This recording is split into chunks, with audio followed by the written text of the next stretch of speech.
Oi, tudo bem? Se você já passou pelo canal essa semana, sabe que o Primeira Dose está entrevistando Roberto Carvalho Dias, fundador e principal pesquisador do ITI, um instituto que trabalha, entre outras coisas, com profissionais de saúde que aderem a tratamentos à base de cannabis. E é sobre isso que a gente vai falar hoje aqui no nosso programa, que a gente tem falado ao longo da semana.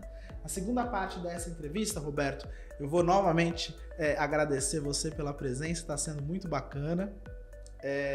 E aí eu queria começar conversando sobre algumas preocupações que as pessoas têm quando a gente fala de tratamentos à base de cannabis. O primeiro deles é efeitos colaterais. O que a gente já tem hoje na literatura médica? No programa anterior você comentou sobre a vasta quantidade de estudos científicos que já provam as potencialidades do CBD, do THC e dos outros princípios ativos. O que as pessoas querem saber é o que tem de efeito colateral, o que isso pode me causar? Bom, nos princípios ativos do CBD, CBG, CBN, os efeitos colaterais psicotrópicos são realmente praticamente inexistentes. Tá. O que existe muitas vezes é que o líquido no qual é diluído esses princípios ativos, em alguns casos, causam enjoo. Tá. Então o que a gente faz tipicamente é medir o resultado, verificar se o paciente tem uma certa intolerância a esse diluente e a gente vai lá e muda isso, né? Outro ponto importante é que a gente realmente não sabe como o paciente vai aderir e vai ter o resultado. Como é que a gente trabalha? Porque as questões que eu comentei naquela última entrevista é a patologia, o DNA da pessoa e o microbiota, né, o intestino. Então, são três coisas que... Como é que a gente trabalha com isso? Então, em todas as receitas nossas, a gente começa com uma dosagem pequena de um protocolo mais amplo. Tá. E a gente vai aumentando isso até conseguir ter o resultado esperado do ponto de vista clínico. Então a gente vai aumentando essa demanda, pergunta para o paciente se a dor reduziu, se as crises de epilepsia reduziu, se ele está conseguindo dormir melhor. Então tudo isso é medido, né, numericamente. E aí, se por acaso esse platô foi atingido, aí para naquele momento a dosagem específica. Mas os efeitos são realmente colaterais, são pequenos.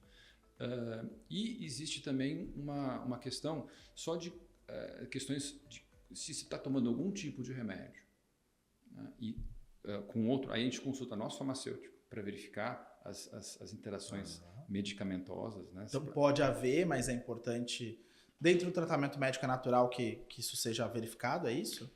A gente sempre pede que antes que o paciente comece a terapia conosco, ele faz uma verificação, uma anamnese completa. Quais são as queixas que trouxeram nós naquele momento, né? Mas também quais outras patologias que o paciente tem, quais os remédios que ele utiliza. A gente tem que entender isso. E um ponto também que eu não esqueci de comentar é que o cannabis não causa dependência. Aí a gente chegou num lugar interessante, porque, de novo, gente, eu vou insistir nesse assunto, porque se você já ouviu qualquer conversa de... Vou me permitir ser popular aqui, mas se você ouviu qualquer conversa de bar por aí, você sabe que as pessoas que ainda não tiveram acesso a esse conhecimento vão dizer que é droga, que é coisa de quem quer ficar loucão, que vicia, e levam isso também para o tratamento canabinoide. Então você está me dizendo que eu não corro o risco de, durante um tratamento que seja de 1 ano, que seja mais longo do que isso, que seja permanente, me viciar nesse medicamento. Eu vou dar um exemplo de um outro medicamento, né? Um ansiolítico, um remédio para dormir, ou uma base opioide. No circuito cerebral nosso, a gente tem receptores de opioides. Tá. Conforme você vai utilizando esses opioides mais frequentemente, o nosso cérebro ele começa a achar, nossa, tem muito. Ele começa então a reduzir a quantidade de receptores no cérebro. Isso que causa o vício. No sistema endocannabinoide do corpo, que já existe, não tem essa questão. Ele não reage da mesma forma com os opioides. Então, fisicamente, ele não vicia. É uma questão dentro do nosso corpo. Nossos circuitos endocannabinoides, eles não viciam, diferentemente do circuito opioide. Ok. Tá? Então, esse é um ponto. Já o psicotrópico, né? Sim, esse você pode, claro, se você toma só o psicotrópico, só o THC em alta quantidade, sim, você pode causar algum nível de vício. Mas eu queria deixar uma coisa clara. É até um contraclímax você tomar o cannabis, porque é uma gotinha.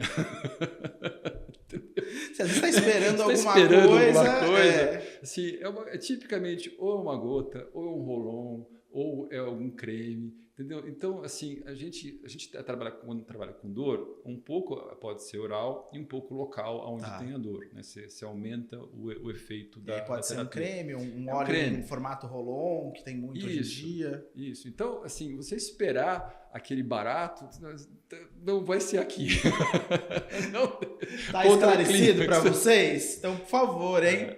Ô, Roberto, você falou, né, dos métodos. Esses 3 acho que são os mais conhecidos hoje em dia. A gota, né? Então, é o olhinho que a pessoa ingere, é o creme para questões de dor e o Rolon, que eu já até vi para questões de ansiedade. Não sei se estou enganado, não? Então, virou uma febre, né? Hoje nós estamos, acho que, com 600 importadores de cannabis no Brasil e mundo afora tem todo tipo de aplicação. Eu me lembro de ter ido na feira na Cannabis Fair no ano passado e a gente viu até Gummy Bear. Sim, né? Aquelas balinhas em formato de urso. Então, eles estão aplicando onde for, né? Mas assim, eu diria que eu não vou entrar no mérito do Gummy Bear, né? Talvez para criança seja uma solução adequada, porque não quer a gotinha, rejeita, pode até ser, né? Mas eu vou te falar as coisas que a gente não aceita. Tá? Então, existem flores, né? Fumadas, né? Como é que você gerencia a dose do negócio desse? Como é que você gerencia a quantidade de cada molécula, cada de princípio ativo naquela flor? Então, nós não recomendamos, a gente não faz posologia, apesar de que em alguns casos pode ser recomendado até pela Anvisa, pode ser permitido. A gente não faz isso. Tá. Segundo ponto, todos os medicamentos que a gente homologa no ITI, eles têm que ter comprovação laboratorial, eles têm que ter a verificação de quanto. E isso é confuso, porque você muitas vezes tem não só o princípio ativo, mas você tem uma quantidade daquele princípio ativo em milhares de miligramas. Tá. Então é difícil para o paciente muitas vezes entender, é meio complexo esse processo. Tem 2 tipos, né? Você tem o fitofármaco e o fitoterápico. O fitofármaco é aquele onde você modifica a composição do cannabis, você seleciona só uma desses princípios ativos. O fitoterápico é quando você não modifica, ele vem diretamente da planta e tem aquela composição. A gente utiliza mais o fitofármaco mesmo, que é um negócio muito preciso, a gente consegue medir isso por laboratório. E por fim, existem aqui no Brasil também algumas associações que trazem esses óleos, mas sem a verificação laboratorial, chamam óleos de associação. A gente também não recomenda eles. O que tem lá dentro? Não sei. Então, uma coisa que é muito clara no trabalho que a gente fez foi, primeiro, a gente mede o paciente com resultado, a saúde como um todo. A gente recomenda uma terapia que envolve uma jornada. A gente mede a jornada, o resultado do trabalho, e a gente então julga 2 coisas. Primeiro, funcionou para aquele paciente? Funcionou ou não? Vamos mudar a terapia caso não funcione. Mas a gente também julga o protocolo. E esse protocolo, ele é ajustado? Sim, a gente entende que, mesmo estando baseado sobre esses estudos clínicos, meta-análises, melhores práticas mundiais, as questões brasileiras aqui, o povo brasileiro, a nossa dieta, nossas atividades cotidianas, elas são diferentes. Então, o que a gente fez a gente analisa o paciente como um todo, toda a saúde dele, identifica as patologias anteriores, recomenda uma trajetória para ele, que é essa jornada, mede os resultados desta jornada, ele está se comportando bem com relação a isso, e aí depois, uma vez que a gente viu que está sendo bom para ele ou não, né, ajusta-se a dosagem, ajusta a terapia. Mas muitas vezes o que a gente faz é a gente ajusta o protocolo. Tá. E a gente tropicalizou o protocolo com um caso real. E eu acredito que no Brasil nós somos um dos poucos institutos a fazer isso. Essa é a minha pergunta. Eu tenho aqui Joãozinho, 30 anos, com quadro de ansiedade. Tenho aqui Paulinho, 32, com quadro de ansiedade. Essas 2 pessoas, idades parecidas, ambos homens, com ansiedade. vão usar o mesmo tratamento, a mesma quantidade, o mesmo produto, ou as condutas são diferentes de pessoa para pessoa, mesmo quando a gente está falando da mesma doença? Bom, provavelmente não. Por quê? Porque provavelmente eles têm situações diferentes. Tá. Né? A saúde de cada um deles não deve ser a mesma. As atividades diárias deles não devem ser as mesmas. Um deve ter um tipo de dieta assim, ou atividade Y. Então você já começa a ajustar essas questões. Quando você lembra, acho que um ponto importante aqui, a gente entende que a saúde ela é feita do corpo, da mente, alimentação e atividade física. Então cada um tem a sua. Né? Então, primeiro é identificar que é pessoal. Segundo, o Joãozinho e o outro paciente, eles têm biomas diferentes, eles têm DNAs diferentes. Então a gente até pode utilizar eventualmente um início de terapia próximo, se eles são realmente muito parecidos, mas com certeza no processo de acompanhamento deles serão diferentes. Porque eu vou ajustando de acordo com a resposta também. Isso. E aí quando a gente fala dos produtos, né, do óleo, do Rolon ou do creme, como hoje esses produtos são vendidos? Eles são como remédios de farmácia, ou seja, eu tenho lá o óleo X miligramas, o óleo Y miligramas, ou eles são como produtos manipulados? Eles são feitos de acordo com o médico prescreve já prevendo uma regra, né? Tem os 5 miligramas, 10 e 20, ou ele prescreve de maneira mais aberta? Olha, nossa compreensão hoje é que existem 3 legislações específicas. Né? Você tem 2 que são a importação direta, que o paciente faz a importação direta, e aí especificamente de um produto, ou ele compra na farmácia. Né? Tem uma terceira que você comentou, que é a manipulação. Estou trazendo o princípio ativo e faço isso. Essa é uma terceira que ainda é bem recente. Tá. Né? Quando o médico faz uma posologia, ele geralmente trabalha em cima de uma composição. Então a gente usa muito, por exemplo, o full spectrum. Esse é um dos maiores, vamos dizer, mais frequentes recomendações que a gente tem. E a posologia, ela varia muito conforme o peso da pessoa.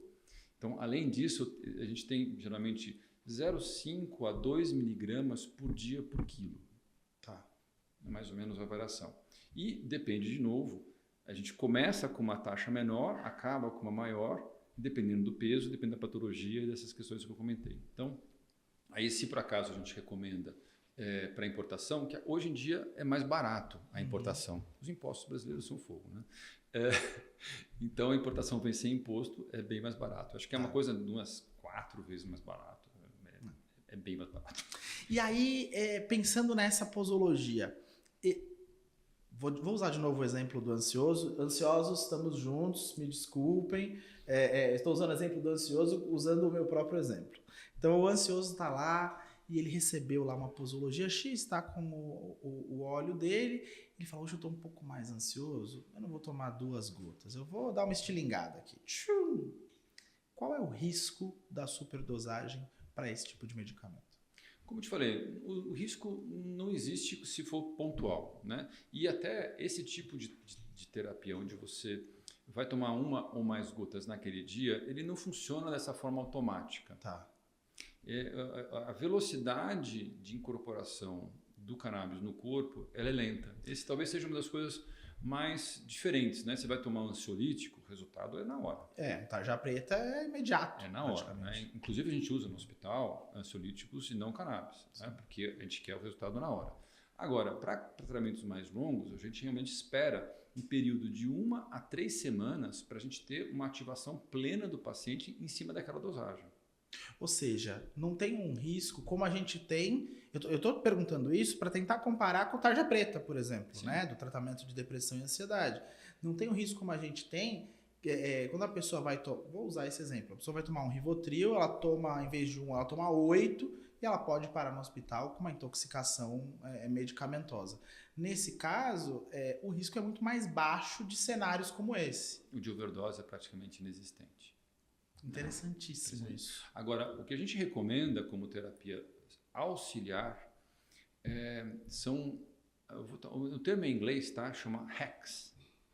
Então, por exemplo, você tem uma crise de ansiedade. Se você fizer um processo de exercício de respiração, dura uns 5 minutos. com certeza você vai reduzir o teu nível de estresse. Então, se você está naquele momento, a gente ensina a fazer exercício de respiração. Parece bobo, mas não é. Funciona. Então, a gente recomenda... ou seja, já estou na terapia canabidioide, está funcionando para mim, mas nesse dia foi punk. Então, tem aí um auxiliar. Você tem essa auxiliar. Ou, por exemplo, você tem questões também hormonais, né? Você sabe que quando você soa, você elimina teus hormônios. Então, você pode fazer um exercício, pode fazer uma sauna, e isso ajuda. Entendeu? É possível os tratamentos com cannabis fazerem parte de um processo de desmame? Vou dar um exemplo, né? Então, eu sou uma pessoa dependente de remédios fortíssimos para dor. Eu tomo aqui quase opioides para suportar dores que eu tenho. É possível que haja esse processo de desmame, a transição para uma terapia à base de cannabis? Sim, e realmente é uma das melhores exemplos, acho que, do que como o cannabis funciona bem no ajuste ou na convivência com a medicina alopática. A pessoa tem muitas vezes uma necessidade do ato de colocar na boca. Ou, por exemplo, uma pessoa que tem hipertensão precisa do sal, né? Tem aquela vontade de colocar o sal. Você substitui o sal por exemplo, um pó de alho com pimenta, você resolve essa questão. Que é comportamental. É comportamental. Né? Então, primeiro você está resumindo um produto por outro. Pura e simplesmente pode ser até placebo. Né? Então, só o mero fato você consegue. O segundo é que, de fato, funciona. Então, se você tem aquele elemento que, ludicamente, você está se tratando, né? E ao mesmo tempo ele funciona, você vai conseguir devagarzinho fazendo esse desmame, essa transição. E por outro lado, pessoas que precisam ainda continuar o tratamento, que não vão ficar sem o remédio para dor, nesse caso, podem também migrar de terapia, trocar a terapia alopática pela terapia canabidioide. Pode, a gente faz isso. E realmente você tem questões também, no caso muito extremo, né? De uso contínuo de morfina, um caso muito extremo. Sim. Um paciente com câncer, nós tivemos um caso desse, inclusive.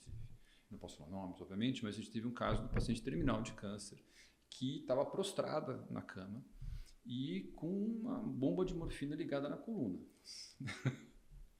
E não conseguia fazer nada. A gente fez uma aplicação, aí sim, high THC, né? E a gente recebeu um vídeo do filho dessa senhora que ela estava comendo com o filho na mesa e o filho chorando. Então, assim, você tem esses casos, você fala assim, não é possível.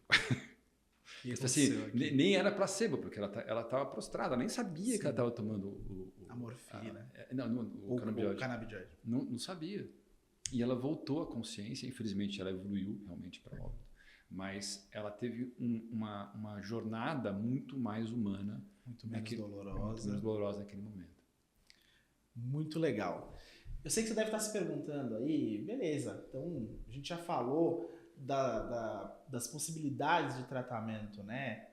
A partir de cannabis para dor crônica, a gente falou sobre câncer, a gente falou de autismo, a gente falou que mais que nós falamos? Hipertensão arterial, tem mais uma série de outros. E a tua pergunta deve ser, como é que eu consigo isso? Né? Qual que é o tamanho da burocracia? Porque no Brasil a gente sabe que tudo envolve uma burocracia. Qual que é o tamanho disso? É mais simples do que você imagina. A gente vai falar sobre isso na terceira parte da minha entrevista com o Roberto, que você vai conferir na quinta-feira aqui no canal da Jolive no YouTube. Fica com a gente, vai dando uma olhada aí nos outros conteúdos do canal e se você ainda não é inscrito, ativa o sininho, porque vai ser bem importante ouvir a parte final da nossa conversa. Até já!